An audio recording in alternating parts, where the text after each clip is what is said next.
उद्धव ठाकरेंना जळीस्थळी फक्त कंत्राटदार दिसतात। आशिष शेलारांनी उद्धव ठाकरे यांना टोला लगावलाय। तर उद्धव ठाकरे यांनी मुंबईतील प्रदूषणासंदर्भात वक्तव्य केलं होतं। मुंबईतील प्रदूषण हे कुठल्याही ज्वालामुखीमुळे नाही, तर मुंबईमध्ये झालेल्या भ्रष्टाचारामुळे असल्याचं उद्धव ठाकरेंनी वक्तव्य केलं होतं। आणि आता यावरूनच उद्धव ठाकरेंना जळीस्थळी फक्त कंत्राटदार दिसतात असं मंत्री आशिष शेलारांनी म्हटलंय।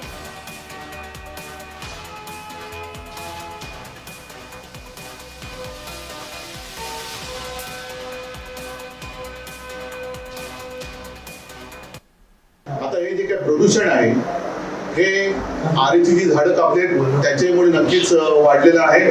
आणि नियोजन शून्य विकासामुळे, विकास जो म्हटला जातोय नियोजन शून्य, इकडे काही नियोजनच नाहीये आणि कॉन्ट्रॅक्टरचा पूर्ण विकास करण्याचा जो काही एक आटापिटा चाललेला आहे त्याचंच हे प्रदूषण आहे।